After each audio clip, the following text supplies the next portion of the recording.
প্রণাম মহারাজ। প্রণাম। আমরা শ্রীরামকৃষ্ণ কথামৃতের আজকে প্রণাম শুরু করছি।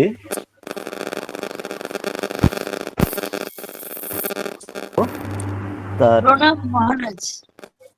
হ্যাঁ, যেহেতু অনেক বড় এই গ্রন্থটি, আমরা এমন ঠিক করেছি যে স্বামী বিবেকানন্দের সঙ্গে, তৎকালীন নরেন্দ্রনাথ দত্তের সঙ্গে শ্রীরামকৃষ্ণের সাক্ষাতে যে অংশগুলি রয়েছে সেই অংশগুলি আমরা বেছে নেব, এবং যেখানে শ্রীম সেখানে রয়েছেন, অর্থাৎ একই আমরা পটভূমিতে তিনজনকে পাবো, শ্রীম, স্বামীজি এবং শ্রীরামকৃষ্ণ। সেই অংশগুলিকে আমরা বেছে নেবার প্রথমে চেষ্টা করবো, সেইভাবে সংক্ষিপ্তভাবে কথামৃতের আলোচনা করার কথা ভাববো।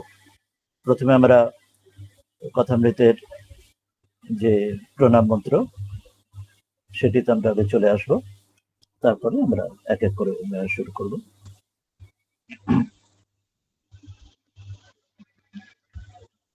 ও তব কথামৃতম তপ্ত জীবনম কবিবীরিতম কলমশাপহম শ্রবণ মঙ্গলম শ্রীমদাততম ভুবি গৃহণন্তি ये ভূরিদা জনঃ। এটি শ্রীমদ্ ভাগবতের গোপী গীতার রাস পঞ্চাধ্যায় থেকে শ্রীমা মাস্টারমশাই নিয়েছেন।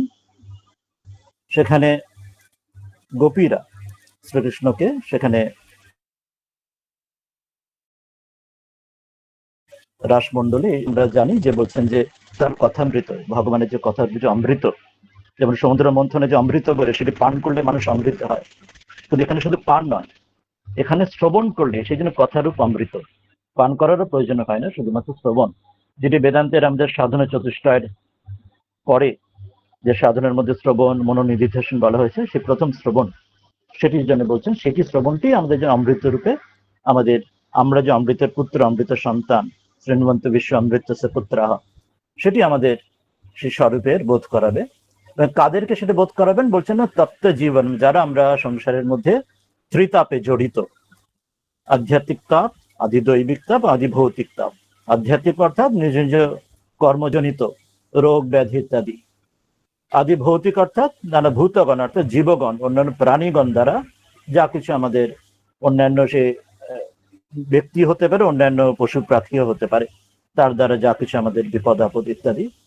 আর আদি দৈবিক অর্থাৎ যেটি প্রকৃতির দ্বারা, প্রকৃতির যেমন জানা কিছু, যেমন আমাদের জানি সে বন্যা হোক, খরা হোক ইত্যাদি ইত্যাদি, যা কিছু সমস্যা, সেই ত্রিতাপের থেকে যেমন তপ্ত হয়ে রয়েছে জীবনে, তাদেরকে, এটা কারা বলছেন না, বলছেন কবি বীরিতম, যারা কবি অর্থাৎ, কবি অর্থাৎ এখানে পোয়েট অর্থ নয়, এখানে হচ্ছে যারা জ্ঞানী পুরুষ, যারা জানেন, বিদ্বৎ যারা ব্যক্তি, যারা রস আস্বাদন করেছেন, যারা মর্ম বুঝেছেন, তারা, তাদের দ্বারা এটা যেন বলা হয়েছে, এবং তারাও এটা দেখে এটা যেন স্ট্যাম্প যেন দিয়ে গেছেন। তারা বলেছেন, যারা দেখে গেছেন, জানিয়ে গেছেন, এটির মধ্যে সেই ক্ষমতা আছে, সেই কথামৃতর দ্বারা আমরা সত্যি সত্যি আমরা নিজেদের, আমাদের উন্নত করতে, নিজেদের পরিবর্তন করতে, নিজেকে ভালো আরো করে তুলতে আমরা পারি। এবং সেটা বলছেন ওই যেটি এখনই বলা হলো যে ত্রিতাপে তাপিত, সেই জন্য কলমশাপহম, যে আমাদের যে কলমশ, আমাদের যে মলিনতা, আমাদের যে পাপ, সেগুলি দূর করতে সাহায্য করে অপহম, সে কথামৃত রূপ এই যে বাণী, সেটি দূর করতে সাহায্য করে শ্রবণ। এবং সেটি মনে করাচ্ছেন যে শ্রবণ মঙ্গলম, এটি পান করারও প্রয়োজন পড়ে না, শ্রবণ মাত্রই এটি আমাদের মঙ্গল করে এবং আমাদের পাপ দূরীকরণ করতে সহায়তা করে, তাই শ্রবণ মঙ্গলম। আর কি না, শ্রীমদা ততম, শ্রীমদ অর্থাৎ এটি অদ্ভুত সৌন্দর্য বিশিষ্ট। বল্লভাচার্য শ্রীকৃষ্ণের উপর একটি শ্লোক, একটি স্তোত্র লিখেছেন, আমরা অনেকেই জানি, মধুরাষ্টকম, অধরম মধুরম বদনম মধুরম ইত্যাদি। এখানে কথামৃততা, সেটা হচ্ছে অদ্ভুত সৌন্দর্য, অদ্ভুত মাধুর্যের ভরা, সেই জন্য শ্রীমদ বলছেন। এবং শ্রীমদ আততম, এটি বিস্তৃত, আমরা জানি এটা আকারের দিক দিয়েও সংক্ষিপ্ত না, অনেক বড়। আর এটি একই বিষয়বস্তু বারবার একই কথা নানান বারবার বলে বলে আমাদের তৈরি করছেন, সেটা আমাদের যারা প্রস্তুত নই বা আমরা যারা তৈরি নই, সেটি বারবার বিস্তার করে বলে আমাদের জন্য কান তৈরি করছে, এবং কানের মধ্যে দিয়ে আমাদের যেন হৃদয় সেটি প্রবেশ করাচ্ছেন। হৃদয়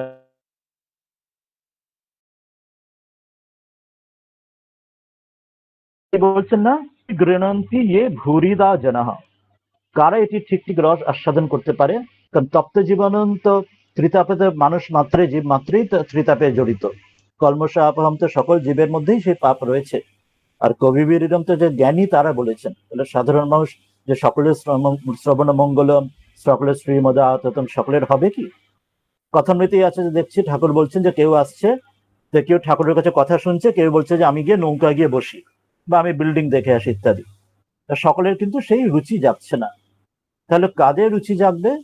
বলছেন ভুবি গৃণন্তি ইয়ে ভুরিদা জানাহা, এটি অত্যন্ত ইম্পর্টেন্ট, গুরুত্বপূর্ণ। বলছেন যারা যেন বহু দান করেছে, দান করার অর্থ এখানে লক্ষণার্থে বলছেন যে মানে বহু সুকৃতি অর্জন করেছে, অর্থাৎ জন্ম জন্মান্তরে অনেক তারা শুভ কর্মের দ্বারা পুণ্যফল অর্জন করেছে। সেই পুণ্যর বলে এই জীবনে এই সময় তারই শ্রবণ মঙ্গল রূপে কথামৃত শোনার যোগ্যতা বা কৃপা, যোগ্যতাও না যেন কৃপা তারা পাচ্ছে পূর্ব পূর্ব জন্মার্জিত কর্মের দ্বারা। তাহলে এটি সংক্ষেপে আমরা মনে রাখলাম যে কথামৃতর এটি আমরা মঙ্গলাচরণ রূপে এই শ্লোকটি। এরপরে আমরা বললাম যে আজকে আমরা যেটি করছি এবং এই পাঠগুলি চেষ্টা করব, শ্রীরামকৃষ্ণ কথামৃত পাঠ বা আলোচনা নয়, শ্রীরামকৃষ্ণ কথামৃতর অনুধ্যান। শ্রীরামকৃষ্ণ ঠাকুর বলতেন যে শুধু কি চোখ বুঝেই ধ্যান হয়, চোখ খুলে কি ধ্যান হয় না? তো সেইটি আমরা চোখ খুলে ধ্যান করার যেটা, সেটা আমরা চেষ্টা করবো। যখন পাঠ করব শ্রবণের সঙ্গে সঙ্গে আমরা মনের মধ্যে, হৃদয়ের মধ্যে ভাবার চেষ্টা করবো। আমাদের মধ্যে হয়তো অনেকেই এই স্থানগুলি, কথামৃত যে স্থানগুলি বলা হবে, দক্ষিণেশ্বর বা কলকাতার স্থানগুলি হয়তো অনেকেই হয়তো দর্শন করেছি, বা আমরা জানি আজকালকার দিকে বইয়ের ছবি দেখে। তা যখন এগুলি পাঠ হবে, যে অংশগুলি আমরা পড়বো, আলোচনা করব, মনে মনে ভাববো সেই স্থানে যেখানে শ্রীরামকৃষ্ণ রয়েছেন, শ্রীমা লিখছেন, এই কথাগুলো শুনছেন, এবং স্বামীজির অংশ যেহেতু পড়বো, স্বামী বিবেকানন্দ রয়েছেন, নরেন্দ্রনাথ দত্ত, সেখানে যেন আমরাও এক কোণে যেন উপস্থিত রয়েছি। দুই ভাবে ভাবতে পারি। এক, সেটি সেই সময় আজ থেকে 100-150 বছর আগে যখন সংঘটিত হচ্ছে, 1881 থেকে 1886, সেই 5 বছরে, সেই সময় সে এত বছর, 100-150 বছর আগে, সেই সময় যেন আমি উপস্থিত সেই স্থানে, তারা এগুলি আলোচনা কথা বলছেন, এই লীলা চলছে, আমিও এক কোণে যেন রয়েছি, শুনছি। এটি একভাবে। আর দ্বিতীয় ভাবে হলো যেন সেটি যেন, যেমন বৃন্দাবনের ক্ষেত্রে বলা হয় যে ধাম বৃন্দাবন, তারপরে লীলা বৃন্দাবন, তারপর নিত্য বৃন্দাবন। এরকম কাশীর ক্ষেত্রে যেমন যে কোনো তীর্থস্থানের ক্ষেত্রে এটি এইভাবে ভাবে বলা হয়।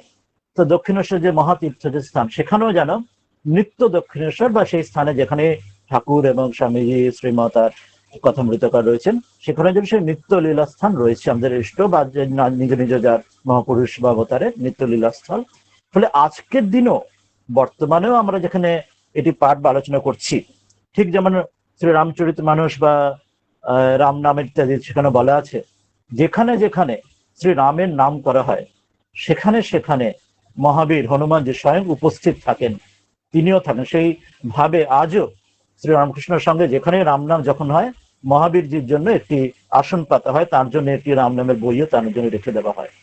অর্থাৎ বর্তমান কালেও যেখানে আমরা এই কথা মৃতরূপ আলোচনা করছি, সেখানে শ্রীরামকৃষ্ণ এবং আমরা স্বামী বিবেকানন্দ, নরেন্দ্রনাথ দত্ত সেই সময়, এবং শ্রীম কথামৃতকার, এবং আরো একজন আমরা জানি কথামৃতর সে দক্ষিণেশ্বর থেকে একটু কয়েকটা এগোলি, ঠাকুরের ঘর থেকে কয়েকটা এগোলি পাশে নহবতে রয়েছেন জগৎজননীর মা শারদা দেবী। সেখানে ঠাকুর বলছেন যে ওরে তোর খুরির পর্দা যে ফাঁক হয়ে গেল, তিনি সেখান থেকে তিনি শুনতেন, বা কখনো নাচ গান আনন্দ হচ্ছে, তিনি সেখান থেকে দেখতেন সবকিছু। অর্থাৎ মায়েরও, জগৎজনীর মায়েরও কৃপা দৃষ্টি সর্বদা এই কথামৃত যা কিছু সংঘটিত হচ্ছে সর্বদা রয়েছে। তাই যেখানে আমরা এই আলোচনা করছি, দুই ভাবেই, এক অতীতে গেলেও সেখানে আমরা যেন উপস্থিত, আর বর্তমানেও যেটা নিত্য বর্তমান, ইটার্নাল নাও, তার মধ্যে হলেও সেখানে যেন তাদের পরশ সর্বদা রয়েছে, শ্রীরামকৃষ্ণ, মা শারদা দেবী, স্বামী বিবেকানন্দ আর কথামৃত শ্রীমা। এইভাবে আমরা নেব কোন অংশগুলি। এত বড় কথামৃতের জন্য আমরা বেছে নিয়েছি সেই জন্য নরেন্দ্র সকাশে স্বামী শ্রীরামকৃষ্ণ, এই অংশগুলি। নরেন্দ্র সকাশে শ্রীরামকৃষ্ণ যেন মনে হয় যেন নরেন্দ্রের কাছে যেখানে শ্রীরামকৃষ্ণ মিলিত হতে এলেন। এটা যেন বলা উচিত ছিল যে শ্রীরামকৃষ্ণ সকাশে নরেন্দ্র, যে শ্রীরামকৃষ্ণের কাছে নরেন্দ্র এসেছিলেন। কিন্তু আমরা সেই রকম বলছি না, আমরা বলছি নরেন্দ্র সকাশে শ্রীরামকৃষ্ণ। কেন? না, চৈতন্যদেব যখন এলেন তখন বলছেন সেই অদ্বৈতের হুঙ্কারে তার তো সেই জন্য চৈতন্যদেব এলেন। এখানে শ্রীরামকৃষ্ণ যে বলেছেন এবার তো ওর জন্যই সবকিছু গো, এই নরেনের জন্যই সবকিছু, অর্থাৎ তার জন্যই, তার টানেই যে জানে সবকিছু, তার এই লীলা সংঘটিত হচ্ছে। এবং মাও এক জায়গায় বলছেন, স্বামী বিবেকানন্দের মর্তলীলা ত্যাগের পরে যখন তাকে শ্রীরামকৃষ্ণের পাশে বসিয়ে তার পূজা আদি হচ্ছে, কেউ কেউ আপত্তি করছেন যে গুরুর পাশে শিষ্য কি করে বসতে পারে, শিষ্যের স্থান তো গুরুর পায়ের তলায়। তো মাকে বলতে, মা বলছেন, ওরে আজকে যদি নরেন থাকতো আর ঠাকুর থাকতেন, তাহলে ঠাকুর তাকে নিজের পায়ে না, নিজের মাথার উপর মাথার কোণি মণি করে রাখতেন, নিজের কোলে তাকে রাখতেন। আর আরো একটা বড় কথা বলেছেন, যেখানে নরেনের পূজা হয় না সেখানে ঠাকুর পূজা গ্রহণ করেন না। সেই জন্য যেখানে শ্রীরামকৃষ্ণর সঙ্গে স্বামী বিবেকানন্দ নরেন্দ্রনাথ অঙ্গাঙ্গী ভাবে সম্বন্ধযুক্ত, একজন যেন অঙ্গ, একজন যেন অঙ্গী। সেই জন্য আমরা সেই অংশটাই বেছে নিচ্ছি। সেই জন্য বলছি নরেন্দ্র সকাশে বিবেকানন্দ যেন, আমাদের বাহ্য লৌকিক দৃষ্টিতে নরেন্দ্র এলেন শ্রীরামকৃষ্ণের কাছে দক্ষিণেশ্বর দেখা করতে, কিন্তু আসলে শ্রীরামকৃষ্ণই এসছেন নরেন্দ্রের কাছে। এটি শাস্ত্র প্রমাণও আছে, শ্রীরামকৃষ্ণ নিজ আত্মবাক্যের দ্বারা তিনি বলছেন যে একবার তিনি দেখছেন মন অনেক ঊর্ধ্বে চলে গেছে অখণ্ডের দেশে, রাজ্যে, সেখানে যখন 7 ঋষি ধ্যানে মগ্ন, সেখানে একটি বাচ্চা ছেলে এসে একটি ঋষির গলা জড়িয়ে ধরে বলছেন যে আমি যাচ্ছি, তোমাকে আসতে হবে। তো সেখানে কি দেখছি, ঠাকুর বলছেন যে পরে সেই ঋষি হলেন নরেন্দ্র আর সেই বাচ্চাটি হলেন শ্রীরামকৃষ্ণ স্বয়ং। তো সেখানে আমরা তাই দেখছি যে সেই ঋষির কাছে সেই বাচ্চাটি স্বয়ং আসছেন, অর্থাৎ সেখানেও যেন নরেন্দ্রের কাছে শ্রীরামকৃষ্ণ যেন স্বয়ং আসছেন। তো সেই জন্য এখানে নরেন্দ্র সকাশে শ্রীরামকৃষ্ণ যে নরেন্দ্রকে দেখা করতে যেন শ্রীরামকৃষ্ণ স্বয়ং আসছেন তার লীলা খেলার জন্য। তো সেই অংশগুলো আমরা সংক্ষেপে বেছে বেছে নেব। প্রথম যে শ্রীরামকৃষ্ণ এবং নরেন্দ্রের যে মিলন, সেটি আমরা লীলা প্রসঙ্গে পাই, কিন্তু সেখানে শ্রীমা উপস্থিত নেই।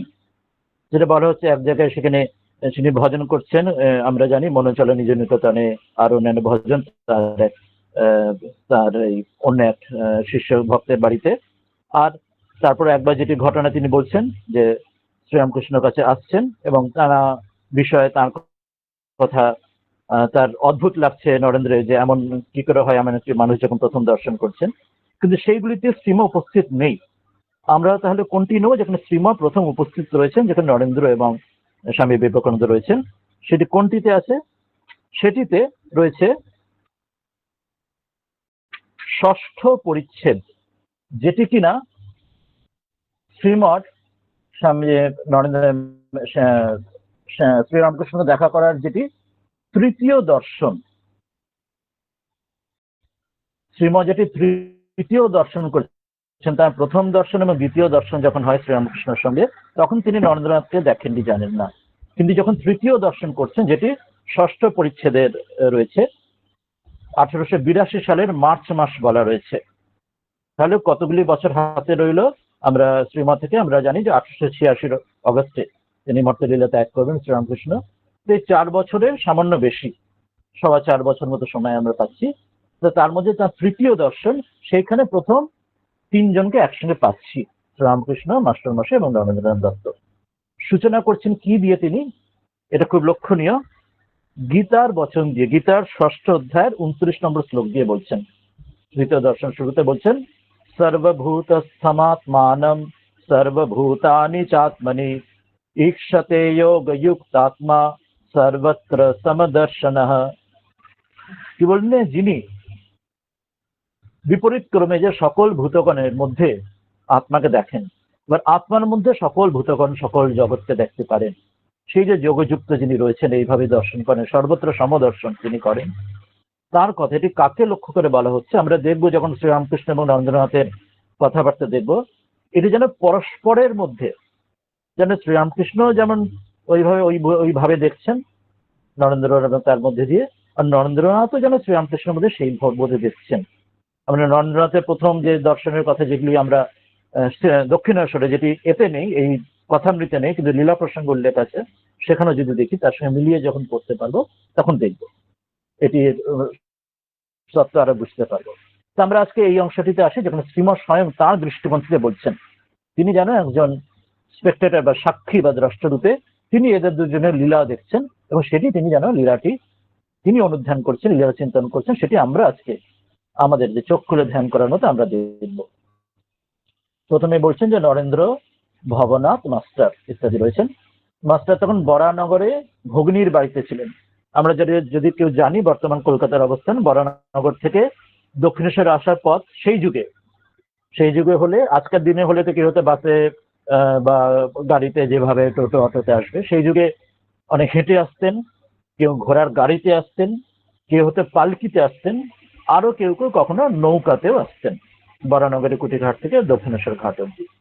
তো এখানে উল্লেখ করেনি কিভাবে সুমাই দিনে এসেছিলেন। আমরা ভেবে নিতে পারি হয়তো সোজা রাস্তা হলে হয়তো হেঁটেও হতে আসতে পারেন সেই সময়। তা সেখান থেকে তিনি রবিবার দিন, দেখতে দেখতে রবিবার এসে পড়লো। রবিবার দিনে তিনি ভগ্নীর বাড়িতে, বোনের বাড়ি থেকে তিনি বরানগরের এক নেপাল বাবু, তার একজন পরিচিত, তার সঙ্গে বেলা 3টে-4টের সময়, অর্থাৎ আমরা যখন পাঠ করছি প্রায় এইরকমই সময়, আর একটু আগে তিনি দক্ষিণেশ্বরের বাগানে এসে পৌঁছলেন। আমরা এটির সঙ্গে সঙ্গে নিজেকেও কল্পনা করার চেষ্টা করবো, আমরাও যেন তার সঙ্গে সঙ্গে বা পথচারীর মতো আমরাও যেন সঙ্গে সঙ্গে পাশাপাশি পৌঁছেছি। আমরা হয়তো অনাহুত আবাহুত, তাহলে আমরা হয়তো ঘরে জায়গা পাচ্ছি না, আমরা কিন্তু ঘরের বাইরে বারান্দায় যারা দেখবো ভাববো যেন সেখান থেকে এই লীলা যেন দর্শন করছি। দেখছেন কি না, সে পূর্ব পরিচিত শ্রীরামকৃষ্ণের ঘরের মধ্যে ঠাকুর ছোট তক্তপোষের উপর বসে আছেন। ঘরটি দেখলে আমরা জানি, যারা দেখেছি, দুটি তক্তপোষ আছে, একটি বড় উঁচু আর একটি ছোটটা। বড়টায় হয়তো শয়ন করতেন, ছোটটিতে বসে হয়তো ভক্তদের সঙ্গে তার কথাবার্তা দেখাশোনা করতেন। ঘরে এক ঘর লোক, উল্লেখ রয়েছে শুধু নরেন্দ্র, ভবনাথ মাস্টার, কিন্তু আরো ঘরে অনেক লোক আছেন। তা সকলকে চেনেন না বা সকলের বিষয়ে বলার প্রয়োজন মনে করেননি, যে কারণেই হোক তা দেননি। রবিবারে অবসর হয়েছে বলে, কারণ সেই সময় ব্রিটিশ আমলেও তাই ছিল যে রবিবার দিনই ছুটির দিন হতো। তারও আগে আমরা যদি সনাতন আরো পুরনো ভারতের কথা ভাবি, জানি, শুনি, সেই সময় সাধারণত অষ্টমীর দিন বা অমাবস্যা বা পূর্ণিমার দিন, এই দিনগুলো সাধারণত পাঠ ইত্যাদি কাজের অবসর করা হতো। আজকাল দিনে অনেক গুরুকুলে এই অষ্টমীর দিন বা ওই অমাবস্যা, একাদশী বা এই পূর্ণিমা দিন ইত্যাদি দিনগুলিতে পাঠের অবসর, অর্থাৎ সেই দিনগুলো ছুটির অবসর দিন করা হয়। কিন্তু পাশ্চাত্য ধারায় খ্রিস্টানরা যখন ব্রিটিশরা এলো, তখন থেকেই ভারতে রবিবার অবসর দিন ধার্য করা হয়েছিল, এখনো তাই চলছে। তো তাই ভক্তরা দর্শন করতে এসেছেন। মাস্টারের সঙ্গে কারো আলাপ হয়নি। প্রথম আলাপেই তাহলে তিনি, যেহেতু অন্তরঙ্গ তাদের সঙ্গে, তিনি সেই জন্য স্বামীজির চোখ দিয়ে প্রথম শ্রীরামকৃষ্ণ তিনি দর্শনে জানছেন। এর আগের দর্শনগুলোতে তিনি শুধু শ্রীরামকৃষ্ণের প্রথম দুটি দর্শনে শুধু শ্রীরামকৃষ্ণের সঙ্গেই আলাপ হয়েছে। এই তৃতীয় দর্শনে তিনি নরেন্দ্রনাথের সঙ্গেই তিনি দর্শনের মাধ্যমে, আলাপের মাধ্যমে এই অপর সকলের আলাপের সূচনা হচ্ছে। অর্থাৎ ঠিক যেমন ঠাকুর বলতেন যে সেই ঈশ্বর এবং ভক্তের মধ্যে যে গুরু হচ্ছেন ঘটকের কাজ করেন, যে ঘটকের মধ্যে দিয়ে যেন আমরা সেই মেলামেশা যেমন পাত্র পাত্রী মিলিয়ে দেয়, ঠাকুর বলতেন সেই রকম যেন নরেন্দ্রনাথের চোখ দিয়ে সেটিতে দেখাচ্ছেন। আমরা সেই চোখ দিয়ে, যে স্বামীজি নিজেও বলছেন আগে আমাকে বোঝ তবে ঠাকুরকে বুঝবি, তো তার চোখ দিয়ে আমরা, এবং সেটি মাস্টারের চোখ দিয়ে যদি কথামৃতে পড়ছি, সেইভাবে আমরা থার্ড ফ্রন্ট হিসেবে আমরা পড়ার যারা শোনার চেষ্টা করব। তিনি সভার এক পাশে আসন গ্রহণ করলেন। আমরা যদি সেই ঘরে আসন গ্রহণ করার জায়গা না পাই, আমরা ঘরের বাইরে অন্তত দরজা দিয়ে উঁকি মেরে, যেদিকে আমরা জানি তিনটি দরজা রয়েছে যারা আমরা পড়েছি, যে দরজার পাশে যে এখানে জায়গা পাই ছোট্ট করে, যেমন আমরা কাশী বিশ্বনাথে যদি দর্শন করতে ছোট্ট গর্ভগৃহের পাশ থেকে, দূর থেকে গর্ভগৃহের বাইরে থেকে দরজাতে উঁকি দিয়ে দর্শন করতে হয়, সেইভাবে বাইরে থেকে, তো এখানেও যেন আমার বাইরে থেকে উঁকি দিয়ে আমরা যেন দর্শন করছি, ভেতরে কি লীলা চলছে। কি দেখছি আমরা? আমরা দেখছি যে ভক্তর সঙ্গে সহস্র বদনে ঠাকুর কথা কইছেন। তখন আমরা কাউকে চিনি না। আমি শ্রীমা আমাদের হাত ধরে যেন নিয়ে গেছেন, আমরা নরেনকেও চিনি না, আমরা শুধু শ্রীরামকৃষ্ণের নাম শুনেছি। দেখছি ঠাকুর কথা বলছেন। কার সঙ্গে? প্রথমেই বলছেন একটি ঊনবিংশতি বয়স্ক ছোকরাকে উদ্দেশ্য করে, তার দিকে তাকিয়ে ঠাকুর যেন কত আনন্দিত হয়ে অনেক কথা বলছেন। এই একটা বাক্যের মধ্যে প্রথম যখন নরেন্দ্রনাথকে সূচনা করছেন, এর মধ্যে অনেক কিছু বলে দেওয়া হলো, অনেক কিছু। ঊনবিংশতি, এক তো সেই সময় ঠাকুর শ্রীমা তখন চেনেন না নরেনকে, তো সেই জন্য পরে যখন তিনি নরেনকে চিনেছিলেন তখন তার বয়স জেনেছিলেন, সেটি তিনি পরে এখন আগে লিখে দিচ্ছেন আমাদের সুবিধার্থে, যে 19 বছর বয়স। 1863-তে স্বামী বিবেকানন্দের জন্ম, 1882-তে 19 বছর বয়স। তো আমরা স্বামীজির যে কম বয়সে যে 3টি ছবি পাওয়া যায়, আপনারা যদি দেখে থাকবেন, যেটা কাশীপুর এবং তার আগে দক্ষিণেশ্বর সময়, তাতে সেই বয়সে যে ছবি আমরা যদি আজকে ভাবি, আজকের দিনের ওই বয়সের ছবি, কোনো মানুষ যে কোনো ছেলে মেয়ের এই বয়সের যা 19-এর আশেপাশে, ধরুন 17-18 থেকে 20-21 বয়সের কোনো ছেলের মেয়ের ছবি যদি ভাবি আজকের দিনে, তার সঙ্গে দেখবো ওই ছবিটির যদি আমরা নিজেরা মিলিয়ে দেখি যে নিতেছেন স্বামীজি 3টি ছবি পাওয়া যায় ওই বয়সে।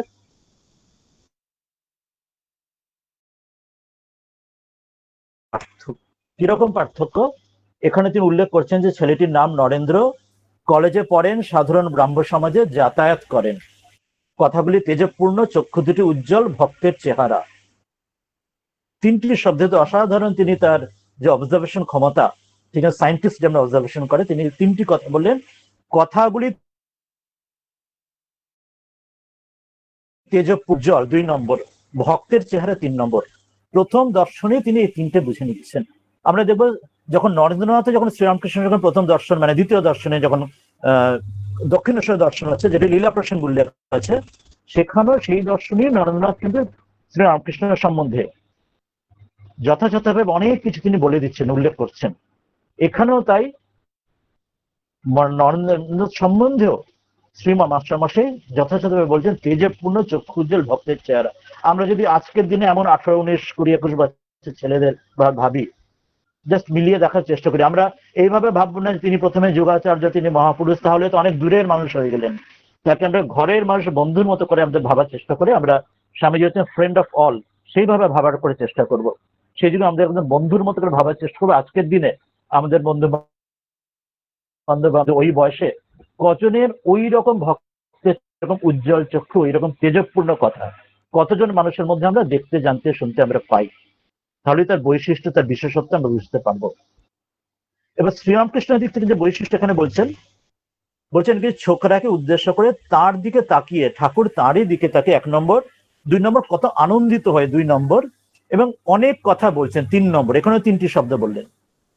আমাদের দেখবো যে শ্রীরামকৃষ্ণ সম্বন্ধে শ্রীমা অসাধারণ বলছেন, যেন 5ম বর্ষীয় বালকের ন্যায় তার কথা খুব বারবার উল্লেখ করছে অনেক জায়গাতেই, যেন 5 বছরের বালক। 5 বছরের বালক কেমন হয়? আমরা জানি যে বাড়িতে যদি আমরা ছোট সন্তান বা বাচ্চারা, সমাজ করে ছেলেমেয়েরা থাকে, সে যদি ঘরে যদি অনেক লোকও থাকে, তার মধ্যে তার যাকে বেশি পছন্দ, নিজের বাবা হোক, মা হোক, বন্ধু হোক, বা অন্য কোনো দাদা, কাকা, ভাইপো, যাই হোক না কেন, যার প্রতি সে বেশি তার প্রেম ভালোবাসা, অনেক লোকের ভিড় থাকলেও সে তার দিকেই যেন বেশি করে তার যত আনন্দটা উপচে পড়ে। একটি ছোট্ট 5 বছরের বাচ্চা, সে আমাদের বড়দের মতো এই সোজা করে সৌজন্য বা কোটেসি বা আমাদের ভদ্র সমাজের জনিত আচরণ করতে পারে না। সেই জন্য স্বতঃস্ফূর্ত তার ভেতরে যে নির্মল ভাবটি সেটি বেরিয়ে আসে। সে যাকে বেশি ভালোবাসে, অন্য সবকে যেন উপেক্ষা করেও একটা ছোট 5 বছরের বাচ্চা তার দিকেই বেশি তাকে, তার সঙ্গে গল্প করে এবং তার মধ্যে আনন্দটা প্রকাশ করে। সে লুকিয়ে রাখে না, গুপ্ত রাখে না, সামাজিক সৌজন্য দেখায় না, সে ন্যাচারাল ভেতরের সত্যটা বেরিয়ে পড়ে এবং তার সঙ্গেই গল্প করতে থাকে। ঠাকুরের ঠিক 5 বছরে সেই বালকের সেই ভাবে ঠাকুরও নরেন, এত লোক, এর আগেই বলছেন ঘর ভর্তি লোক, কিন্তু তিনি কিন্তু নরেনের দিকে তাকিয়ে।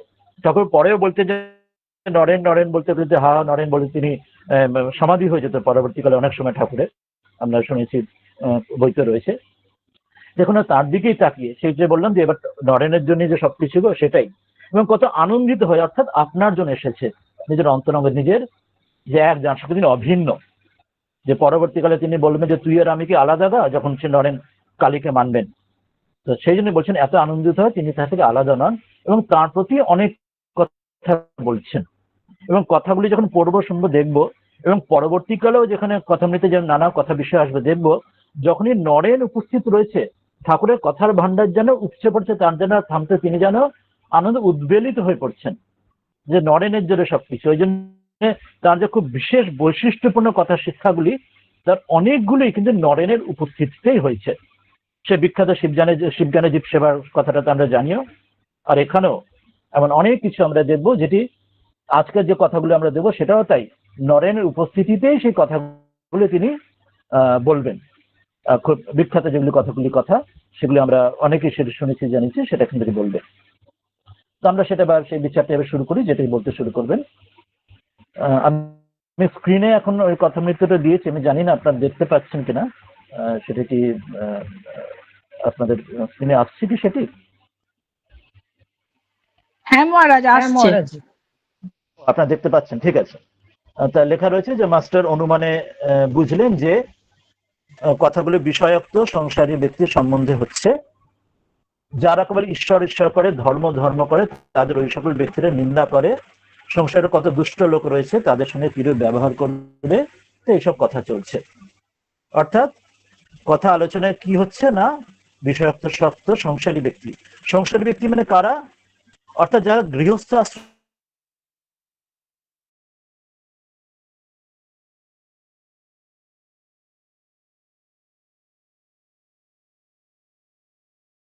এরকম আমরা নিচু ভাবে ভাবি যে শ্রদ্ধার হবে, এটি কিন্তু সনাতন পরম্পরা, এটি ভাব নয়। নচিকেতার কথা যেখানে কথা আসছে, কঠোপনিষদের স্বামীজি বলছেন নচিকেতা গৃহস্থ, তিনি সংসারে বাবার পুত্র, তিনি যাচ্ছেন, তার মধ্যে হৃদয় শ্রদ্ধা যাচ্ছেন, তিনি কঠোপনিষদের জমের কাছে যাচ্ছেন। সেই জন্য সংসারে থাকলেই যে সংসারী ব্যক্তির নয়, যখন বিষয় আসক্ত হবে সে সংসারী। সে গৃহস্থ আশ্রমে হোক, ব্রহ্মচর্য আশ্রম হোক, বানপ্রস্থে কি সন্ন্যাস আশ্রম হোক, যে যদি বিষয় আসক্ত হয় সে সংসারী। কিন্তু সে যদি তা না হয়, ঠাকুরও বলছেন যে চৈতন্যদেবের ভক্তরা গৃহস্থ সংসার, তারা সংসারে থাকতো কিন্তু অনাসক্ত হয়ে অন্তরে সন্ন্যাসী হয়ে থাকতো। সেই জন্য সংসারী হাউস হোল্ডার মাত্রই নয়, আমরা ইংরেজিতে ট্রান্সলেট হাউস হোল্ডার করেছি, কিন্তু তা নয় যে বিষয় আসক্ত যারা তারা সংসারী, অন্যরা নয়। তাদের সম্বন্ধে বলছেন যারা ঈশ্বর ঈশ্বর করে, ধর্ম ধর্ম করে, এই বিষয়ে আসক্ত ব্যক্তিরা তাদের নিন্দা করে। সংসারে কত দুষ্ট লোক রয়েছে, তাদের সঙ্গে কিরূপ ব্যবহার করা উচিত এই নিয়ে কথা চলছে। সেই জন্য তো প্রথমেই শ্রীরামকৃষ্ণ নরেনের প্রতি বলছেন। আমরা দেখবো যে নরেনের সম্বন্ধে ঠাকুর নিজেও বলেছেন যে সে প্রথম দর্শনে যে এই কলকাতার মতো স্থানে যেখানে পোকার মতো লোক কিলবিল করছে, সেখানে এত দূর অনাসক্ত, এত উচ্চ আধার কি করে এলো? কিন্তু তার সত্ত্বেও তাই দেখুন এখানে তিনি বিষয় আসক্ত লোকদের বিষয়, যিনি বিষয় আদৌ আসক্ত নন, সেই নরেনের সঙ্গেই বলছেন। এটা খুব দেখার মতো। বলছেন নরেন তুই কি বলিস, সংসারী লোকেরা কত কি বলে, কিন্তু দেখ হাতি যখন চলে যায় পেছনে কত জানোয়ার কত রকম চিৎকার করে, কিন্তু হাতি কিন্তু ফিরেও চায় না। এবার তোকে যদি কেউ নিন্দা করে তুই কি মনে করবি? এটা নরেনের উত্তরটা দেখবো। বলছেন আমরা একটি শ্লোক, আমরা প্রবাদ শুনেছি যে হাতি চলে বাজার মে কুত্তা ভোকে হাজার, সাধুও কে দুর্ভাব নেই জব নিন্দে সংসার। তাতে কি বলা আছে? এটি এই হাতি বাজারে চলে, কুত্তা কুকুর অনেকে, এই যে কুকুর পেছনে যেন চিৎকার করে, কিন্তু হাতি তাদের ফিরেও চান। এবার উপমাটা কার সঙ্গে তুলনা করছে না, সেভাবে সাধুও, যে সাধক, যিনি সাধু সন্ন্যাসী, তারও কোনো দুর্ভাব নেই, যখন সংসার যখন নিন্দা করে তাদের দুর্ভাব নেই। এরপর সেইটার সঙ্গে কম্পেয়ার স্বামীজিকে শ্রীরামকৃষ্ণ করছেন। মনে রাখতে হবে স্বামীজি তখন একজন ছাত্র, স্কুলের জাস্ট কলেজের ছাত্র, তিনি তখন সন্ন্যাসীও নন, সাধু নন, তিনি তার পিতার পুত্র, তিনি পড়াশোনা করছেন, পরে হয়তো ল পড়বেন ইত্যাদি, তারপরে বিয়েরও চেষ্টা করা হবে বাড়ি থেকে ইত্যাদি। সেই একজন মানুষকে জিজ্ঞেস করছেন, অর্থাৎ তার অন্তরটি দেখে কি করে বলছেন, এবং সেটাই যে জহরিত জহর চেনে, সেটি নরেনের উত্তরেই বুঝতে পারবেন। নরেন সেই ওই যে প্রবাদটি বললাম সেটির উত্তরেই তিনি বলছেন, আমি মনে করব কুকুর ঘেউ ঘেউ করছে, একদম সেই কথা। হাতি চলে বাজার মে কুত্তা ভোকে হাজার। তার সঙ্গে সঙ্গে শ্রীরামকৃষ্ণ হেসে উঠলেন, না রে অতদূর নয়, কুকুর বলে তোকে অতদূর অত নিচু করতে হবে না, ভাবতে হবে না, অতদূর তোকে তাচ্ছিল্য করতে হবে না। তো সবাই হেসে উঠলেন। কিন্তু এটি দেখার, এটি মনে করার, শ্রীরামকৃষ্ণ যেমন নরেন্দ্রকে এইটি উদাহরণটি নিয়ে বলছেন। অর্থাৎ একজন ওই সময়ের একজন গৃহস্থ, যেটা 19 বছরের কম বয়সী ছোকরা যে স্কুল কলেজে পড়ছে, আজকের যুগে একটা ওরকম ওই বয়সের ছেলে ছোকরা যদি ভাবি, তাকে কিন্তু তার অন্তর দেখে, তাকে তার যে ভাব দেখেছে, সে যে সাধু সন্ন্যাসীর যে সমকক্ষ, তাকে প্রশ্ন করছেন। এবং উত্তরটা দেখুন, যিনি উত্তর দিচ্ছেন তিনি কিন্তু ঠিক ঠিক সাধুর ভাবে তিনি ওই উত্তরটাই দিলেন যে সাধুহক দুর্ভাব নেই জব নিন্দে সংসার, যে কুকুর, যে কুত্তা ভোকে হাজার, তিনি ন্যাচারালি তার মন থেকে ওই ভাবটাই এলো। অর্থাৎ তিনি এই মুহূর্তে, তিনিও গৃহস্থ, নরেন এই মুহূর্তে গৃহস্থ, কিন্তু তিনি যে ভবিষ্যতে তিনি যে যুগাচার্য সন্ন্যাসী সাধু হবেন, তা ভেতর থেকে ন্যাচারালি সাবকনশিয়াস মাইন্ডে ওইটাই তার উত্তর আসছে। এটি বোঝা যায় যে তাদের মধ্যে কতটা, যে আগে যেটা কলমশাপম বলা হলো, তার বিপরীত কতটা, তারা যে কতটা শুদ্ধ, নিত্য শুদ্ধ শ্রীরামকৃষ্ণের কাছে অবতার হিসেবে, আর এখানে নরেনের সম্বন্ধে যেটি নিত্য শুদ্ধ একটু পরে বলবে নিজের মুখেও সেই বিষয়টি। এরপরে সেটি বলছেন যে ঈশ্বর সর্বভূতে আছেন, ভালো লোকের সঙ্গে মাখামাখি চলে, মন্দ লোকের সঙ্গে তফাৎ থাকবে। বাঘের মধ্যে নারায়ণ আছে, বাঘকে আলিঙ্গন করবে না। বাঘ তো নারায়ণ, কিন্তু কেন পালাবো? আমরা মনে আছে গীতার যে আগের শ্লোকটি পড়লাম, যে যিনি আত্মার মধ্যে সকলকে দেখেন এবং সকলের মধ্যে আপনাকে দেখেন, তিনি ঠিক ঠিক সমদর্শন করেন। এবং এই বিষয়ে যে সমদর্শন করার বিষয়ে যে ভক্ত হবে, কিন্তু বোকা হবি কেন, বোকা হবি না, এই বিষয়টি অসাধারণ একটি গল্পের মাধ্যমে এখনই বলবেন। এত ইম্পর্টেন্ট এই গল্পটি। এই প্রথম যে দুটি গল্প এখানে বলবেন, আমাদের জীবনে শুধু এই দুটি গল্পের মধ্যে দিয়ে জীবনের অনেক সমস্যার সমাধান হয়ে যেতে পারে এবং জীবনে একটা আমাদের ধারা গতি আমরা তৈরি করে নিতে পারি। যে দুটি গল্প এখনই বলবে, যেগুলি আমরা জানিও বটে। এবং এই গল্পের প্রসঙ্গ নিয়েও স্বামীজি পরবর্তীকালে তার এক বন্ধুকে লীলা প্রসঙ্গ উল্লেখ আছে, ফ্রি উইল এবং ডেস্টিনেশন, এই নিয়ে প্রায় 3 দিন না 7 দিন ধরে তাকে ব্যাখ্যা করেছেন। পাশ্চাত্য দার্শনিক তাদের সবকিছুর সমস্যা নিয়ে বলছেন, ঠাকুরের এই গল্পের মাধ্যমে সেই ফ্রি উইল ডেস্টিনেশন কত সুন্দর যেটা ব্যাখ্যা, এই ছোট্ট গল্পের মধ্যে দিয়ে এটার উদাহরণ এবং তার সলিউশন, সমাধান পাওয়া যায় এই ছোট্ট যে গল্পটা বলবেন তার মধ্যে দিয়ে। তো অসাধারণ তেমন বুঝুন যে শ্রী রামকৃষ্ণ কিভাবে তিনি বলছেন যে কার জন্য, ওই জন্যই যেহেতু নরেন বুঝছেন, যেমন শিব জ্ঞানে জীব সেবা অন্য কেউ বুঝলেন না, নরেন শুধু বুঝলেন। এখানে তিনি অন্য বুঝছেন না, স্বামীজি সেটার গূঢ় অর্থটা বুঝতে পারছেন সেই সময়, সেই জন্য তাকে বিশেষ করে এবং তাকে কেন্দ্র করে শ্রীমকে ঠাকুর যেন তাকে যেন সুতোবেদে টেনে আনছেন, যাতে তাকে উপলক্ষ করে আজকে আমরা যেন সেই অমৃতটাকে আমরা যেন পান করতে পারি, সে বলছেন। কাহিনীটি কি সেটা আমরা জানি অনেকেই, যে বনের সাধু রয়েছেন, তার অনেক শিষ্য বলছেন যে নারায়ণ যেটা নমস্কার করবে, শিষ্য কাঠ আনতে যাচ্ছে, রব উঠেছে, হাতি আছে, পালাও। শিষ্য পালালো না, যে হাতিও নারায়ণ, কেন পালাবো? মাহুত বলছে পালাও, তাও নড়লো না। তো শিষ্য যখন নড়লো না, হাতি ছুঁড়ে ফেলে চলে গেল। শিষ্য ক্ষত বিক্ষত অচৈতন্য পড়ে রইল। পরে গুরু এসে যখন ওষুধ দিলেন, বলছে তুমি হাতি আসছে শুনো, কেন সরে গেলে না? তখন গুরুদেব বলছেন যে আপনি তো বলেছেন যে সবাই নারায়ণই সব হয়েছেন, তাই হাতি নারায়ণ এসে দেখে সরে যায়নি। এটাই হচ্ছে সে ভক্ত হবে, কিন্তু বোকা কেন, এটাই। তাই তিনি মনে করাচ্ছেন যে নারায়ণকে, যে হাতি নারায়ণ আসছেন বটে, কিন্তু বাবা মাহুত নারায়ণ তো তোমাকে বারণ করেছিলেন। ওই যে দুটো দিকে যে ব্যালেন্স রাখা যায়, ওই জন্য গীতাতে বলা ছিল যে নিজের মধ্যে সকলকে এবং সকলের মধ্যে নিজেকে। যদি এক পেশা হয় তাহলে এক পেশা হয়ে যায়, যে হাতি নারায়ণ দেখে ওই দেখতে গিয়ে তিনি অন্য জায়গায় যে মাহুতের মধ্যে নারায়ণের, সেটা তিনি মিস করে গেলেন, এই ভক্ত হয়ে তিনি বোকা হয়ে গেলেন। তো সেখানেই বললেন সবই যদি নারায়ণ, তাহলে অন্য দিকটাও বিশ্বাস করতে হয়, তাই মাহুত নারায়ণ কথা শুনতে হয়। এইটি নিয়েই স্বামীজি পরবর্তীকালে ফ্রি উইল এন্ড ডেস্টিনেশন নিয়ে প্রায় 3 দিন 7 দিন পাশ্চাত্য দার্শনিক সব নিয়ে তিনি ব্যাখ্যা করেছেন। এই ছোট্ট গল্পের মধ্যে কত গভীর তত্ত্ব তার মধ্যে আছে। তা গল্পটা আমরা শুনেছি, আমরা জানি যে তার মধ্যে ঠাকুর এই ছোট্ট করে শেষ সিদ্ধান্তটা শুনিয়ে দিচ্ছেন যে শাস্ত্রে আছে আপ নারায়ণ জল নারায়ণ, কিন্তু সব জল ঠাকুর সেবা লাগে না। কোনো জলে আঁচানো চলে, কোনো জলে বাসন মাজা, কোনো জলে কাপড় কাচা, এক এক জল এক এক রকম। সেই রকম সকলের মধ্যেই নারায়ণ আছে, কিন্তু এক একজনের সঙ্গে অধিকারী বিশেষে আলাদা আলাদা ব্যবহার করতে হয়। সেই জন্য যেন বাঘ ও নারায়ণ, কিন্তু বাঘ থেকে দূরে থাকতে হয়, কোনো লোকের সঙ্গে দূরে থাকতে হয়। এইভাবে নিজ নিজ অধিকারী অনুযায়ী, নিজ নিজ অবস্থা অনুযায়ী, নিজের যে আধ্যাত্মিক স্থিতি অনুযায়ী সেইভাবে আচরণ করতে হয়। সেটি যার যেরকম স্থিতি, গীতাতে রয়েছে সাত্বিক, তামসিক, রাজসিক ইত্যাদি। যার আমরা যে স্থিতিতে যে যেখানে যেমন রয়েছি, সেইভাবে আমাদের আচরণটি হবে, এটি ইম্পর্টেন্ট। এরপরে আর একটি গল্প ঠাকুর এখানেই বলছেন যে তাহলে দুষ্ট লোক অনিষ্ট করতে আসে, তাহলে কি চুপ করে থাকবো? তো সেটি আর একটি যে বিখ্যাত গল্প, আমরা সেই যে গল্পটা বলছেন যে একটু তমগুণ দেখাতে দরকার, কিন্তু অনিষ্ট করবে না। কিন্তু গৃহস্থের জন্য তার তমগুণ দেখানো দরকার কিছুটা, এটাও ইম্পর্টেন্ট। এটা সাধু ঠাকুর যেমন অনেক সময় সত্যের তমর কথা বলছেন, ভক্তের তমর কথা বলছেন। এখানে সেই বিখ্যাত গল্পটি যে রাখাল গরু চড়াচ্ছে, তার সাপ রয়েছে, আর ব্রহ্মচারীকে বলছে যে বিষাক্ত সাপ ওকে কামড়ে দেবে, বলছে আমি মন্ত্র জানি। তার ব্রহ্মচারী মন্ত্র দিলেন, তুই কারোর হিংসা করবি না। তখন বলছেন যে আমি পরে আবার আসবো। রাখালরা দেখছে আর কেঁচোর মতো হয়ে আছে, তখন তাকে মেরে দিয়ে ফেলে দিল। সে অচেতন হয়ে গিয়ে সে তখন নিরামিষ খেয়ে ওই ঘাস পাতা খেয়ে জীবন কাটাচ্ছে, হিংসা করছে না। কিন্তু পরে যখন ব্রহ্মচারী আসছে, তখন রাখাল বলছে সে মারা গেছে। ব্রহ্মচারী মানছেন না, যেহেতু মন্ত্র নিয়েছে সাধন যতক্ষণ না সিদ্ধ হবে ততক্ষণ হবে না, শরীর ত্যাগ হবে না। তো তখন গুরুদেব বলছেন যে তুই কেন রোগা হয়েছিস? বলছে হিংসা করো না, আপনি বলেছেন তাই।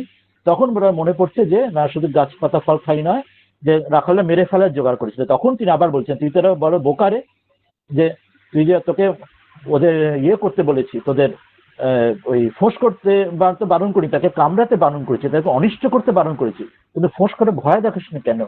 এটাই আমাদের জীবনের ক্ষেত্রে অত্যন্ত বড় শিক্ষা, যে গৃহস্থের ক্ষেত্রে ঠাকুর বারবার মনে করেছেন, স্বামীজি বলছেন প্রতিকার প্রতিকার প্রতিকার। আমাদের তন্ত্রে, মহানির্মাণ তন্ত্রের শাস্ত্রে বারবার মনে করেছে অহিংসা পরধর্ম আমরা জেনারেলাইজড ভুল একটা করে বসেছি। এটা এটা পরবর্তীকালে যখন আমাদের বৌদ্ধ এবং জৈন পরম্পরাগুলো ভারতে অনেকটা প্রবল হয়ে উঠেছিল, সেই পরম্পরার দ্বারা আমরা অহিংসাটি সর্বজনের জন্য, যে সংসারী এবং মোক্ষ সন্ন্যাস সকলের জন্য করে আমাদের ভারত অনেকটা নির্বীর্য হয়ে গিয়েছিল। এটি তিনি মনে করেছেন, আবার সনাতন পরম্পরাকে মনে করাচ্ছেন যে ভয় দেখাতে হয় কিন্তু অনিষ্ট করতে নেই, বিষ ঢালতে নেই কিন্তু ফোঁস করতে হয়। আর গৃহস্থের জন্য তার অপ্রতিকার, সন্ন্যাসীর জন্য সেখানে প্রতিকারের প্রশ্ন আসবে না, সেখানে অপ্রতিকার, কিন্তু গৃহস্থের জন্য প্রতিকার চাই। এটি মোস্ট ইম্পর্টেন্ট। এই দুটি কাহিনী অত্যন্ত ইম্পর্টেন্ট কাহিনী, এটা আমাদের মনে রাখার কথা। এটাও এই বিষয়টি ঠাকুর শেষ করবেন আরেকটি ঘটনা দিয়ে, যে এই সৃষ্টিতে নানা রকম ভ্যারাইটিস আছে, ভালো আছে, খারাপ আছে, হিংস্র আছে, যে সত্য রজতম ঠাকুরের সেই যে কাহিনী, 3 কাহিনীর মতো আছে, ভালো মন্দ সব আছে, সেইভাবে ব্যালেন্স করে তোমাকে চলতে হবে। সেই জন্য ঠাকুর যে বলছেন ভক্ত হবে কিন্তু বোকা হবি কেন, সে দুই দিক দিয়ে। একটা হচ্ছে আগের ঘটনাটা, যেটা মাহুত নারায়ণের কথা শুনতে হয় সেখানেও, আবার এখানে যখন ফোঁস করতে হয় কিন্তু অনিষ্ট করতে নেই, এখানেও বোকা হবি না, এখানেও ভক্তের এই দুটো দিকই আমাদের খেয়াল রাখতে হবে। এটি খুব বড় বিষয় আমাদের মনে রাখা। এবং সেখানে আমাদের মধ্যে যে পার্থক্য, আমি কোন স্তরে আছি সেটি বোঝার জন্য, যে কেন না সাধনা শুরু করতে হবে, we need to begin where we are. আদর্শ অনেক উঁচুতে থাকতে পারে, কিন্তু আমি যেখানে আছি সেখান থেকে আমাকে সাধনা শুরু করতে হবে। তাই বলছেন যে আমরা সাধারণ মানুষরা 4 স্তরে থাকতে পারি, সেখান থেকে আরো উচ্চ উচ্চ স্তরে হতে পারি। কোনটি? বদ্ধজীব, যারা বদ্ধই থাকে, সেই পাকাল মাছের উদাহরণ দিয়ে বা জালের উদাহরণ দিয়ে বলবেন। মুমুক্ষুজীব, যারা বেরোনোর চেষ্টা করছে, মুক্ত হওয়ার চেষ্টা করছে, আর মুক্ত যারা কেউ কেউ মুক্ত হতে পারছে। আর নিত্যজীব হচ্ছে সকলের পারে, যেমন নারদ আদি যারা, তারা হচ্ছে নিঃস্ব কঠিন মুক্ত নিত্যজীব, তারা জীবদের শিক্ষার জন্য সংসারে আসেন। বেশিরভাগই আমরা বদ্ধজীব হয়ে থাকি, কেউ কেউ কখনো সংসারে ঘাত প্রতিঘাতে মুক্ত হবার চেষ্টা করি, কিন্তু অনেকেই পারি না, এই জন্মে বা অন্য জন্মে, পরের জন্মে। কেউ কেউ মুক্ত হতে পারি অনেক চেষ্টা করে, তার কৃপায়। জলের সেই উদাহরণটি দিচ্ছেন, যেটা বিখ্যাতরা জানি। কেউ কেউ জলে ধরা পড়ে না, 2-4 জন জলে পালানোর চেষ্টা করে, কেউ কেউ পালাতে পারে, কেউ কেউ পারে না, কিন্তু অধিকাংশই ভাবে যে ভালো আছি বলে পাকের মধ্যে ডুবে থাকে, এবং শেষে তারা গিয়ে সে বদ্ধজীব হয়ে মরে। এবং তারা আরো বলছেন, উদাহরণ দিচ্ছেন, যে আরো বিখ্যাত খুব বড় একটা শক্ত কথা, যেটা আমাদের স্তব্ধ করিয়ে দেয় আমাদেরকেও, যে এই বদ্ধজীব বলছে যে তার এমন মায়া যে প্রদীপ তাকে জ্বলছে বলে, বেশি জ্বলছে, তাকে বলছে যে তেল পুড়িয়ে যাবে, যে তুমি আমার সলতে কমিয়ে দাও। এমনও বলে যে আমি এই তাস খেলে আমি সময় কাটাচ্ছি, আমি বেড়া বাঁধছি, তাস খেলে আমি সময় কাটাচ্ছি। এটার সঙ্গে যে আমি দেখি আমাদের আশেপাশে, আমাদের নিজ জীবনে আমরা কত সময় অপব্যয় করি, বা আশেপাশেও দেখলেও আমরা দেখতে পারি, তো আমাদের সঙ্গে এটি যেন খুব মিলে যায়। তো সেই জন্যই আমাদের সেখান থেকে যেমন মুমুক্ষুর দিকে এগোনো, এবং তারপর মুক্ত জীবের দিকে এগোনো, এই ধাপে ধাপে এগোনো, সেই পথটি তিনি এখানে কথামৃতের মাধ্যমে, এবং যেখানে স্বামীজি স্বয়ং রয়েছেন তাকে উপলক্ষ করে ঠাকুর এই কথাগুলো যেন বলছেন, এবং সেইভাবে এই শ্রবণ সুধার মাধ্যমে তিনি তার কথামৃতগুলি দিচ্ছেন। এরপরে 7ম পরিচ্ছেদে আর একটি বিষয় আসবেন। আমরা কি পরের পরিচ্ছেদে যাব, অথবা কেউ কোনো আলোচনা, প্রশ্ন, ফিডব্যাক, সাজেশন কিছু দিতে চান? আমি সংক্ষেপে করে নিতে চাইছি, না হলে এগোবো, বা কেউ যদি আলোচনা কিছু বলতে চান বলতে পারেন, না হলে পরের পরিচ্ছেদে যাব।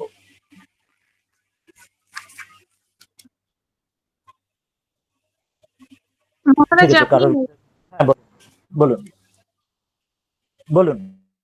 মহারাজ, আপনি আরো কিছুটা পড়িয়ে দিন। ঠিক আছে, আরেকটু পড়ে নিচ্ছি। যে 7ম পরিচ্ছেদে বলছেন, এখানে আবার গীতাকে তিনি কোট করছেন। গীতার এবার 10ম অধ্যায় 3য় শ্লোকটি বলছেন, ওই একই সময়, এটি ঘটনাটা তখন চলছে, ওটি বলছেন, ইয়ো মাম জমনা দিঞ্চ ব্যক্তি লোক মহেশ্বরম অসম্মূর সমর্থেষু সর্ব পাপৈ প্রমুচ্যতে। বলছেন, যে আমাকে জানে, যে আমি যে অনাদি এবং অজর, এবং এইভাবে লোক মহেশ্বর রূপ আমাকে যে জানে, তারা সেই অসম্মূঢ়, যারা মূঢ় নয়, তারাই এই মর্তেতে সকল রূপ পাপ থেকে তারা মুক্ত হতে পারে। তো সেই মুক্তির সেই উপায়টি এর আগে তিনি বললেন তো বদ্ধজীব, সেখান থেকে মুমুক্ষু জীব, এরপর মুক্ত জীব।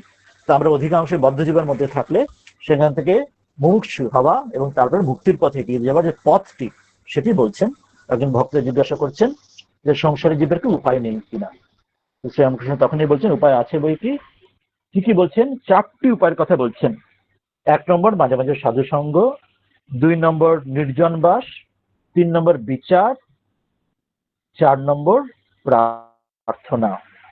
এই 4টি বিষয়, 4টি বিষয়ের মধ্যে আমরা যদি দেখি, বিচার যেখানে আসছে সেখানে জ্ঞান বিচার মানে জ্ঞান যোগ, প্রার্থনা যেখানে আসছে সেখানে ভক্তি যোগ, সাধু সঙ্গ যেখানে আসছে তার সাধু সঙ্গ যে কর্মে যাচ্ছে কর্মযোগ, এবং নির্জনের চিন্তা নির্জন বাস যেটি হচ্ছে রাজযোগ, যেটি অনেক পরে যদি স্বামীজি 4 যোগের কথা, সমন্বয়ের কথা, বিদেশে গিয়ে ভারতে এসে বলবেন 4 যোগের কথা, সেটির সূচনাতেই স্বামীজি এখানে বলে দিচ্ছেন এবং ওই নরেন এখন উপস্থিত তাকে উপলক্ষ করে আমাদের শোনাচ্ছেন এবং শ্রীমা সেটি নোট করছেন। অদ্ভুত ব্যাপার, সাধু সঙ্গের জন্য আমরা সেই কর্মের জন্য আমরা যাই, যে সাধু সঙ্গের জন্য সেই কর্মের মাধ্যমে আমরা অনাসক্ত হয়ে তার কাছে সেই কর্মের জন্য পৌঁছই। কর্মযোগ বলছেন, নির্জন বাসের মাধ্যমে আমাদের রাজযোগ অর্থাৎ ধ্যান আদি করব। বিচার করা, বস্তু বিচারের আগেও বলেছেন, পরেও আসবে, জ্ঞানের বিচার, জ্ঞান যোগের কথা। আর প্রার্থনা ভক্তি যোগ, ঈশ্বরের কাছে প্রার্থনা, ভক্তি বিশ্বাস। 4টি যোগ প্রথমেই শুনিয়ে দিচ্ছেন, এই 4টি হচ্ছে উপায়। এরপর বলছেন বিশ্বাস হয়ে গেলেই হলো, বিশ্বাস হচ্ছে আর জিনিস নেই। এবার এই বিষয়ে আরো অনেক কিছু শেখানোর থাকবে নরেনকে। তাই পরে একসময় নরেন প্রশ্ন তুলবেন, অনেক পরে এই কথামৃতে অন্য জায়গায় আসবে, যে অন্ধবিশ্বাস, তখন ঠাকুর শোনাবেন বিশ্বাসে আবার চোখ হলে আবার চোখ বন্ধ, চোখ ছাড়া বিশ্বাস, হয় বল বিশ্বাস, নয় বল জ্ঞান। এটিও এই জন্য ঠাকুর এই যে সূচনা, আজকে বিশ্বাসের সূচনা করলেন, সেটি নরেনকেও আরো তাকে প্রস্তুত করবেন, তাকে আচার্য করার জন্য, সেটা পরে আসবে। তো এখানে তাই প্রথমেই তাই বলে দিচ্ছেন, বিশ্বাস হয়ে গেলেই হলো, বিশ্বাস হচ্ছে বিশ্বাস, আর কোনো জিনিস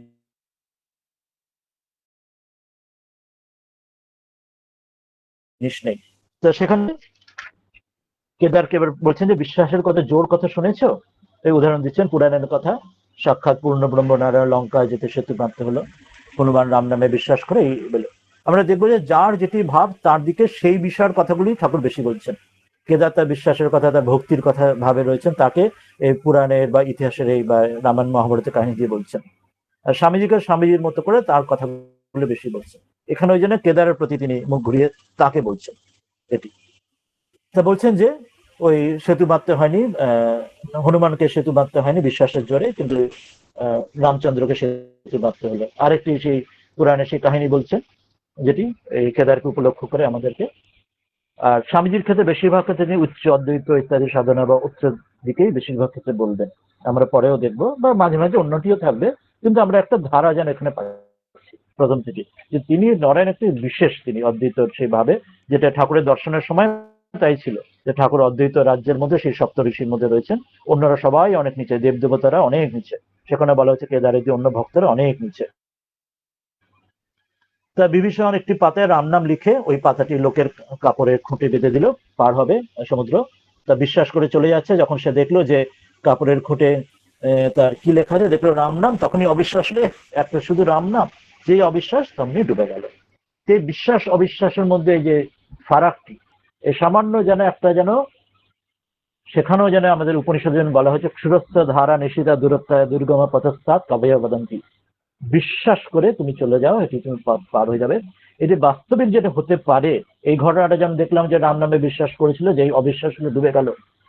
ঠাকুরের পার্শ্বদের জীবনে আছে খুব সম্ভবত, ত্রিগুণাতীতানন্দজির জীবনে, তিনি একসময় বোধহয় হিমালয়ে পথ চলছেন, অন্ধকারের মধ্যে কোনো একদিকে খারাপ পাহাড় খাদ, অন্ধকার হয়ে গেল, কোনো সমুদ্রে মানে আকাশ পুরো চাঁদ পুরো মেঘে ঢেকে গেল, কিছু দেখতে পাচ্ছেন না, ঠিক ঠাকুরের নাম স্মরণ করে এক পা করে যাচ্ছেন, দিয়ে তিনি ঠিক পার হয়ে গেলেন সেই সরু জায়গাটি। পরে যখন আলো উঠলো তখন দেখলেন সরু জায়গা দিয়ে, কঠিন স্থান দিয়ে ঠাকুরকে ভরসা করে তাকে কৃপা, তাকে স্মরণ করে ঠিক পার হয়ে গেছেন। তো এটাও যে প্রত্যক্ষ, যে এই কাহিনীটা যে বিভীষণের কাহিনী যে বানানো নয়, এটির বাস্তবে হতে পারে। আমরা খুব সম্ভবত ত্রিগুণাতীতানন্দজি জীবনে খুব আমরা বোধহয় এই ঘটনাটি পেয়েছি। হিমালয়ে তিনি এমন ভাবে অন্ধকার রাতের মধ্যে এই খুব সরু এই গিরিকন্দরে পার হচ্ছেন। বলছেন এরপরে যার ঈশ্বরে বিশ্বাস আছে, সে যদি মহাপাতক করে, গো ব্রাহ্মণ স্ত্রী হত্যাও করে, তবু ভগবানের বিশ্বাসের বলে ভারী ভারী পাপ থেকে উদ্ধার হতে পারে। সে যদি বলে এমন পাপ কাজ করবো না, কিছুতেই ভয় হয় না। আমরা জানি যে ভক্ত ভৈরব গিরিশ, তার জীবনে সেটা আমরা পেয়েছি। সেটি নিয়ে ঠাকুরের বিখ্যাত তার গান, যে সেটি প্রথমে শোনাচ্ছি, যে মহাপাতক নাম মাহাত্ম। যে আমি দুর্গা দুর্গা দুর্গা বলে মা যদি মরি, ভীমপল্লবের এই গানটি। আখরে দিনা নাচারে কেমনে, জানা যাবে গো শঙ্করী, নাসির ব্রাহ্মণ হত্যা করি ভ্রূণ, সুরা পানের বিনাশী নারী, এসব পাতক না ভাবি তিলক, ব্রহ্মপদ নিতে পারি। এখানে একটা মনে রাখবো আমরা, সে বলা হয়েছিল যে নরেনের সম্বন্ধে 3টি কথা বলেছিলেন শ্রীমা। কথাগুলো তেজপূর্ণ, চক্ষু দুটি উজ্জ্বল, ভক্তের চেহারা। অর্থাৎ ভক্তের চেহারা রয়েছে। এটা স্বামীজি পরের ক্ষেত্রে অনেক সময় বলছেন যে শ্রীরামকৃষ্ণ বাইরে ভক্তি, ভেতরে জ্ঞান। আর স্বামীজি যেন বাইরে জ্ঞান, বাইরে বেদান্ত, কিন্তু ভেতরে ভক্তি। কিন্তু সেই ভেতরে ভক্তির ভাবটি কিন্তু শ্রীমা যেন চিনে নিতে পারছেন। ওই জন্য যখন স্বামীজিকে এখানে উপলক্ষ করে এখানে কেদারকে যাতে বলছেন এই ভক্তির কথাগুলো, তো সেখানেও তো তার মধ্যে দিয়েও তা অন্যদের উপলক্ষ করেও সেটি স্বামীজির কেউ কাছে এটি পৌঁছচ্ছে। এটি যে স্বামীজির জন্য যে নয় তা না, কেদারকে উপলক্ষ করে এটি যেন স্বামীজিকেই দেওয়া হচ্ছে একরকম ভাবে বললে। কারণ গানের বিষয়টা আমরা সেটা একটু পরেই আসবো, যে কেন যে আসবো সেটা এই পরের লাইনটিতে দেখবো, যে কেন সবকিছুর মধ্যেই যে তার ঠিক কম্পাসের কাঁটার মধ্যে যে কিনা রণেনি যে তারা মুখ্য, মাঝে কেদার বা যেদিকে কম্পাসের কাঁটা ঘুরে যাক, সেটি পরের লাইনেই আমরা দেখবো। বলছেন না এই ছেলেটিকে দেখছো, কোন ছেলেটি উল্লেখ নেই, ব্র্যাকেটে নরেন্দ্র বলা রয়েছে সেখানে। তো সেটি এখানে একরকম, এখানে মানে শান্ত হয়ে রয়েছে। কিরকম উদাহরণ দিচ্ছেন, যে দুরন্ত ছেলে বাবার কাছে যখন বসে, যেমন জুটি। এখানে কেন বলছেন, আমরা জানি যে ব্রহ্মানন্দ ছিলেন তার মানস পুত্র, রাজা মহারাজ মানস পুত্র, কিন্তু এখানে ঠাকুর বলছেন যেন যেন বাবার ছেলেরও উদাহরণ দিচ্ছেন। তাহলে ব্রহ্মানন্দের মানস পুত্র, তাহলে স্বামীজির ক্ষেত্রে কেন বাবা ছিল উদাহরণ? আমরা জানি শ্রীনবন্ত বিশ্ব অমৃতস্য পুত্র, সে বারবার যে অদ্বৈত বোধের দিক থেকে যে তিনি একই, যে রাজার যে ধন রাজার ছেলেই পায়, সেই জন্য এখানে সেইভাবে ঠাকুর বলছেন যে সেটা মিলিয়ে দিচ্ছেন, যেন চোখে আঙুল দিয়ে শ্রীমকে লক্ষ্য করে আমাদের জন্য আমাদের চিনিয়ে দিচ্ছেন, নরেনকে প্রথমেই আমাদের কাছে চিনিয়ে দিচ্ছেন। সে কিন্তু পিতার চেয়ে আলাদা নয়, সে পিতারই ধন সন্তান পায়। সেই জন্য মনন্ত ছেলে নরেন বাবার কাছে যেন বসেছে, শ্রীরামকৃষ্ণ অমৃতের কাছে অমৃতের সন্তান বসেছেন। আবার চাঁদনিতে যখন খেলে তখন আর এক মূর্তি, এখানে কিন্তু শ্রীরামকৃষ্ণ নরেনকে কিন্তু বেশি দেখেননি, ওই একবার বাইরে অন্য জায়গায় গিয়ে গান শুনেছেন, আর এখানে 2-1বার দেখেছেন।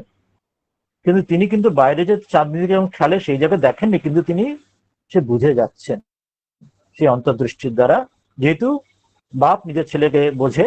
আর যেমন ঠাকুর অন্য জায়গায় বলেছেন, যেমন যে যে গাছটি পুঁতবে সেই গাছের ফলটিও সেরকমই তো হবে, ওই সেই রাজা মহারাজের বাবাকে বা অন্য জায়গায় অন্যদের বলছেন। এখানেও সেটি বলছেন যে তিনি নিজেকে যেহেতু জানেন, যে নিজের থেকে যে তার যে সন্তান অমৃতের পুত্র, সেও সে আর এক মূর্তি, সেটা তো তার থাকবে। ঠাকুরের জীবনে সেটি আছে। ঠাকুর যখন ধ্যানে রয়েছেন, ধ্যানে আবার হারে রে রে রে করেছি উদাহরণ আমরা জানি, যখন যখন এই লীলা প্রসঙ্গে আছে, যখন অন্য কেউ আসছেন একজন তার কাছে ওই তার সিদ্ধায় নিয়ে নেওয়ার জন্য, ঠাকুর তার চেয়ে উচ্চস্বরে হারে রে বলছেন, তার অন্যরকম মূর্তি তখন তার রয়েছে। বা বিজ্ঞান মহারাজের সঙ্গে তিনি কোঁচা বেঁধে তার সঙ্গে কুস্তি লড়তে যাচ্ছেন, সেটা আর এক রকম মূর্তি। সেই জন্য শ্রীরামকৃষ্ণ যেটি ভাব, যেটা অবতারের বা ঈশ্বরের যেটি ভাব, ঈশ্বর পুত্রেরও বা ঈশ্বরের যিনি আচার্য তারও সেই ভাব, তিনি তারই সেই ভাবের ধারক বাহক, সেটি তিনি এটার মধ্যে মনে করে দিচ্ছেন। এবং এরপরে তিনি পরিষ্কার করে প্রথমবারই ও নিত্যজীবের কথা বললেন, বদ্ধজীব, মুমুক্ষুজীব, মুক্তজীব, আর নিত্যজীব তো নারদ বলেছিলেন পুরাণের। এবার চোখের সামনে চোখে আঙুল দিয়ে একে দেখিয়ে দিচ্ছেন শ্রীমকে, শ্রীমার মাধ্যমে আমাদেরকে, যে এ নিত্য সিদ্ধতাক, অর্থাৎ নিত্যজীব, এ সংসারে কখনো বদ্ধ হয় না, বয়স হলেই চৈতন্য হয়ে ভগবানের দিকে চলে যায়। সংসারে আসে আত্মোন্মোক্ষার্থের জন্য নয়, জীব শিক্ষা জগদ্ধিতায়ের জন্য। সংসারে কিছু ভালো লাগে না, এটা কামিনী কাঞ্চনে কখনো আসক্ত হয় না। এবং বেদে হোমা পাখির কথা বলছেন, বেদের আমরা বর্তমান যে আমরা শ্রুতি পাই তার মধ্যে উল্লেখ না থাকলে তার কত শাখা প্রশাখে লুপ্ত হয়ে গেছে, লুপ্ত রয়েছে, তো তার কোনো কোনো শাখায় থাকবে, সেটি সেখানে শুনে থাকবেন ঠাকুরও, যে সে আকাশের পাখির কথা বলা হচ্ছে, আকাশে ডিম পালে, ডিম নিচে যখন পড়ে তখন ছানা পড়তে থেকে চোখ ফোটে, তখন সে দেখে মাটিতে পড়লে চুরমার হয়, সে আবার মার দিকে চোঁচা দৌড় দেয়। অর্থাৎ সে অমৃতের পুত্র, সে অমৃত নিজে জানে, নিজের স্বরূপকে জেনে সে নিজের স্বস্বরূপে স্থিত থাকে। যেটি এর আগে গীতার ওই পরের শ্লোকটিতে যেটা বললেন, যে ইয়ো মাম অজমানাদিঞ্চ বেত্তি লোক মহেশ্বরম অসম্মূঢ় সমর্থেষু সর্ব পাপে প্রমুচ্যতে। সেটি বলছেন যে সে আমার স্বরূপ জানে, সে ফলে সংসারে কোনো রকম পাপে সে লিপ্ত হয় না, সেটি এখানে তিনি মনে করে দিচ্ছেন। শ্রীমঠ ঠিক বুঝছেন বলে ঠিক সেই গীতার সেই শ্লোকগুলো তিনি আমাদের হয়ে তিনি কিন্তু মনে করে দিচ্ছেন, আমাদেরকে মিলিয়ে দিচ্ছেন। শ্রুতি স্মৃতি প্রস্থানত্রয় সবগুলো তিনি মিলিয়ে দিচ্ছেন আমাদের জন্য। এরপরে বলছেন যে নরেন্দ্র উঠে গেলেন। এখানে বড় কথা বলেন একটা শব্দের মধ্যে। আমরা যদি হয় যে এত জনে প্রশংসা করছেন সাধারণ মানুষ, আমরা তো আরো মেতে বসবো, আমরা আরো আনন্দ হবে, আমরা আজকাল দিনের সোশ্যাল মিডিয়া সবাইকে আরো আমরা খ্যাপন করে সবাইকে জানাতে চাইবে যে নিজের সম্বন্ধে আরো বেশি করে। কিন্তু এখানে দেখুন নরেন্দ্র কোন রকম তার প্রশংসাতে তিনি বিতৃষ্ণা, নাম যশে তার বিতৃষ্ণা, এটি অত্যন্ত গুরুত্বপূর্ণ। নরেন্দ্র উঠে গেলেন এখান থেকে প্রথমে, যখনই তিনি শুনছেন যে তার প্রশংসা হচ্ছে। তো আজকে মনে হয় নরেন্দ্র যখন উঠে গেলেন, আমরা এখানটায় শেষ করার অল্প সময় রয়েছে। এইবার একটু যদি আপনারা বোধহয় কিছু বলতে চান বলতে পারেন, তাই মনে হয়।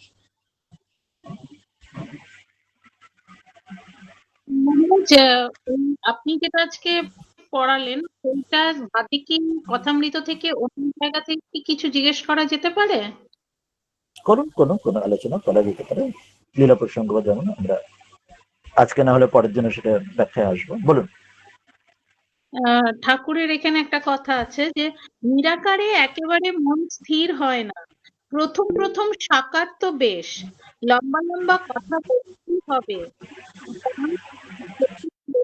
আগে কলা, তারপর স্বর্গাত, হ্যাঁ তারপর হ্যাঁ তারপর যে পাখি, তাই আগে হ্যাঁ করতে হয়।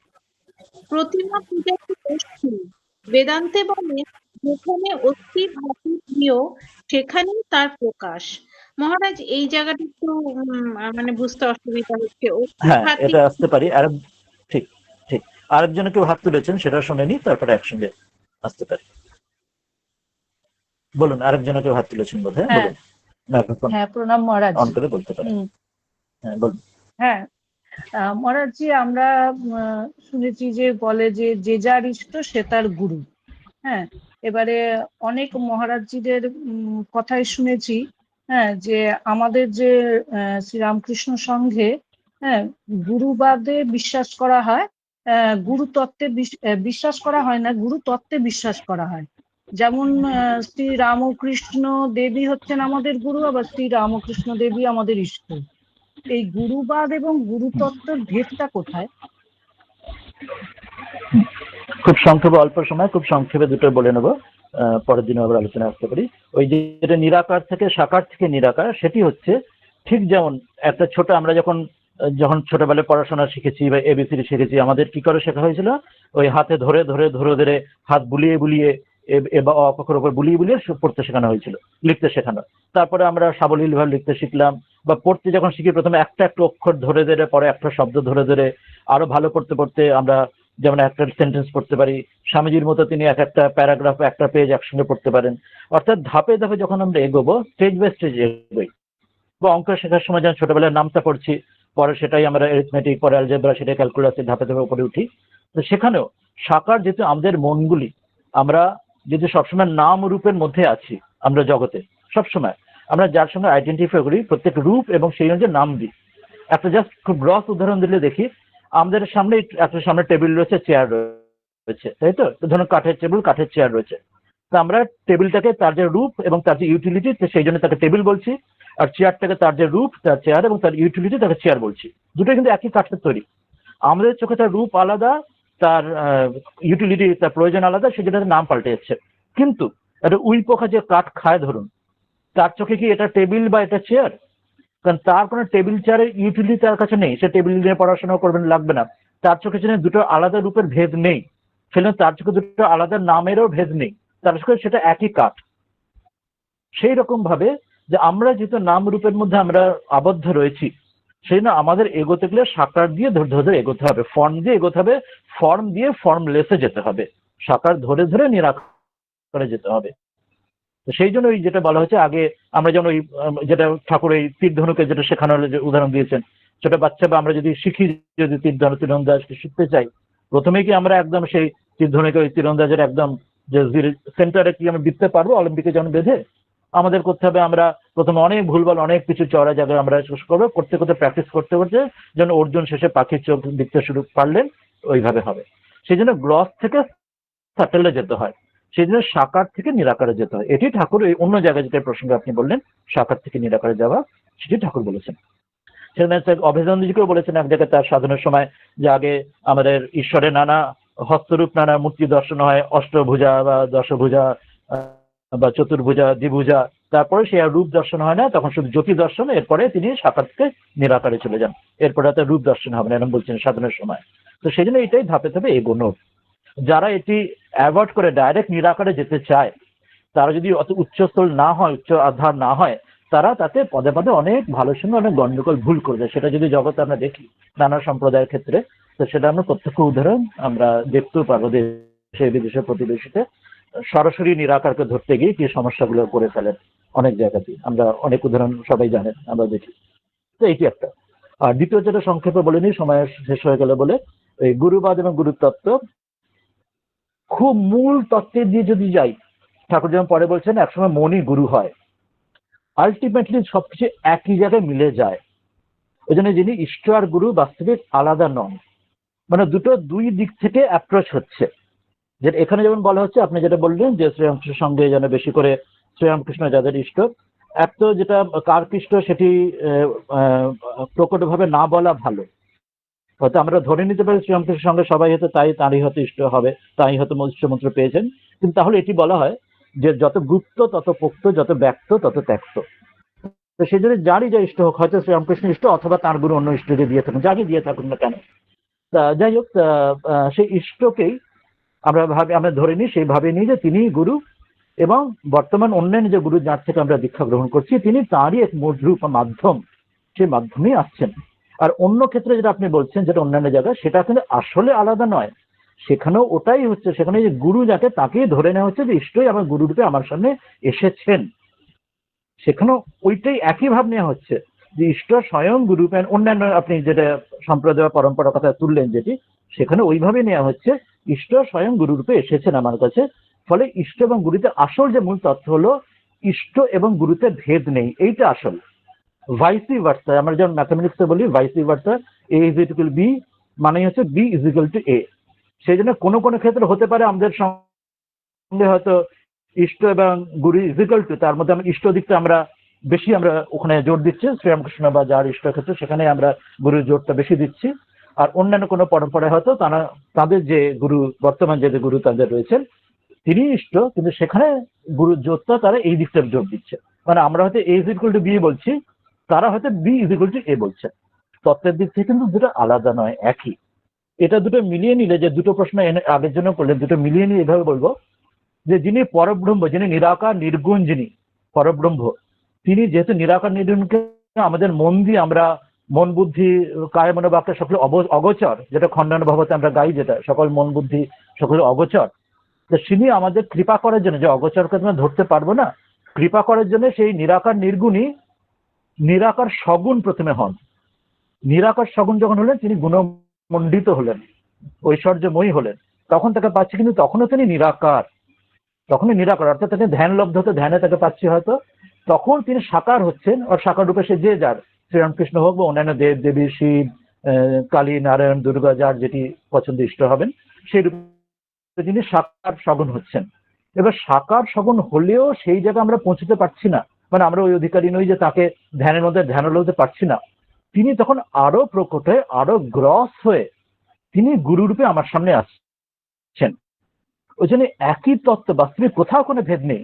যিনি নিরাকার নির্গুণ পরব্রহ্ম, তিনি নিরাকার সগুণ ব্রহ্ম, তিনি সাকার সগুণ ঈশ্বর, অর্থাৎ যিনি এই শিব, নারায়ণ, দেবী রূপে, তিনি তারপরে সাকার সগুণ রূপে তিনি অবতার রূপে আসছেন, এবং তিনিও তারপরে তিনি আরো গ্রস সাকার রূপে আমার গুরু হয়ে আসছেন। যারই গুরু হোক না কেন, সেটা অন্য পরম্পরা হোক, অন্য সম্প্রদায় হোক, আমাদের পরম্পরা সম্প্রদায়, বাস্তবে কিন্তু কোনো ভেদ নেই। এই গুরুবাদ এবং গুরুর তত্ত্ব যেটা বলছি, বাস্তবিক কোনো ভেদ নেই। একটাতে এ ইজ ইকুয়াল টু বি বলছি, অন্যটাকে বি ইজ ইকুয়াল টু এ বলছি। একটাকে এর দিকে জোর দিচ্ছি, অন্যটাকে বি জোর দিচ্ছি, আলটিমেটলি কিন্তু দুটো এক সমান। এটি মনে রাখা। হ্যাঁ, ঠিক আছে। হ্যাঁ, কারণ ওটা আর একটা সমস্যাটার ভয় আসতে পারে যদি আমরা ওইভাবে ভাবি, তাতে আমরা ভাবতে পারি আমরা বেটার, নিজেদের অহংকার আসতে পারে যে আমাদের পরম্পরাটা বোধহয় অনেক অন্য পরম্পরা বোধহয় তারা ওই গুরুবাদ ইত্যাদি তারা ডুবছে, মানে আমাদের একটা অহমিকা আসবে তাতে উল্টো, সেটা আর একটা ভয়, একটা সমস্যা। কিন্তু তা তো নয়। ঈশ্বর কাকে কৃপা কৃপা করছেন, ঠাকুর সকলেই বলছে যে কারোর ঘড়ি ঠিক যাচ্ছে না, কিন্তু সূর্যের সঙ্গে মেলাতে হয়। তা ঠাকুর তো, ঈশ্বর তো বুঝছেন যে আমরা তাকেই ডাকছে। হ্যাঁ, না, আমি জানতে চাইছিলাম যে গুরুবাদ এবং গুরুতত্ত্ব এই দুটো কথার মানেটা কি আসলে আমি ধরতে পারিনি। হ্যাঁ, বাস্তবিক ওই দুটো একই, ওই জন্য বলা হলো বাস্তবিক এক। এটা একটা অ্যাসপেক্ট থেকে বলা হলো, একটা অ্যাসপেক্টে বাদ হতে জোর দিয়েছে, একটা তত্ত্ব বুঝি, বাস্তবিক কোনো পার্থক্য নেই। এটা যদি আপনারা যদি চান, এটা এই প্রসঙ্গের বাইরে একটু আসবে, যদি এই বিষয়ে আরো পড়াশোনা করতে চান, একটা উদাহরণ রেফারেন্স বই নাম বলে দিচ্ছি, কাঞ্চি শঙ্করাচার্য, তার যে পূর্বতন শ্রী শ্রী চন্দ্রশেখরানন্দ সরস্বতী, তার এই গুরু ট্র্যাডিশন নামে একটি পুস্তক আছে, যেটা ভারতীয় বিদ্যা ভবন থেকে প্রকাশিত ইংরেজিতে, বাংলায় অনুবাদ আছে কিনা আমি জানি না। গুরু ট্র্যাডিশন, সেটা চাইলে দেখতে পারেন, বিস্তারে এটি দেওয়া আছে, অনেক কিছু আছে। এবং কাঞ্চিতে এটা উল্লেখ করলাম যে শ্রীরামকৃষ্ণ সংঘের মাধ্যমেও, শ্রীরামকৃষ্ণ সংঘের যিনি দেবী, আমাদের দেবী হলেন, আমাদের যে পুরী সম্প্রদায়ের পরম্পরা দেবী, তিনি হলেন কিন্তু কাঞ্চি কামাক্ষী দেবী, আমাদের পরম্পরা দেবী। ফলে সেদিক দিয়ে আমাদের পরম্পরাগত সেটি হচ্ছে, পরম্পরা বিরুদ্ধ হচ্ছে না। আর বাকি তিনি কাঞ্চি শঙ্করাচার্য যে পুস্তকটি বললেন গুরু ট্র্যাডিশন, চাইলে পড়তে পারেন, খুব বিস্তার পুস্তকটি, অনেক গভীরভাবে, এবং দেখবেন যে সেখানে সব শিয়ালের একরা, বাস্তবিক যারা পৌঁছে গেছেন, পৌঁছার ব্যক্তি, কোথাও পার্থক্য নেই। গুরুবাদ গুরুতত্ত্ব দুটো ভাবে দেখা হচ্ছে, একই একই একই বস্তু, একই তত্ত্বকে, কোনো পার্থক্য নেই। এই আচ্ছা, হ্যাঁ, প্রণাম মহারাজ। হ্যাঁ, প্রণাম। তাহলে আজকে কি আমরা এই নিয়ে শেষ করব? আমাদের সময় তো হলো। হ্যাঁ মহারাজ, আপনাকে একটু দর্শন করুন, আপনি একটু ক্যামেরাটা অন করুন। আর ঠিক আছে, আর ইয়ে করে নিন, এই পাঠ করে নিন আপনারা। আপনারা এবার পাঠটা করুন, আমাদের পাঠটা আপনি করুন, আপনারাই করুন, এক সমবেত ভাবে আপনারা মাইক্রোফোন অন করে পাঠ করতে পারেন এই শ্লোকটি।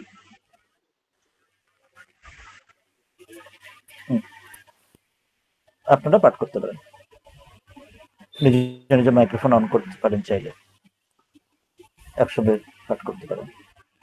কোনটা মহারাজ? এই তব কথামৃতমটা বলছেন? এই যে যেটা, হ্যাঁ হ্যাঁ হ্যাঁ, স্ক্রিনে দিয়েছি, বোধহয় দেখা যাচ্ছে। হ্যাঁ হ্যাঁ হ্যাঁ, দেখা যাচ্ছে। হ্যাঁ, তব কথামৃতম সপ্তজীবনম কবিভিরীডিতম কল্মষাপম শ্রবণমঙ্গলম শ্রীমদাততম গৃণন্তি য়ে বুদ্ধিজনাঃ।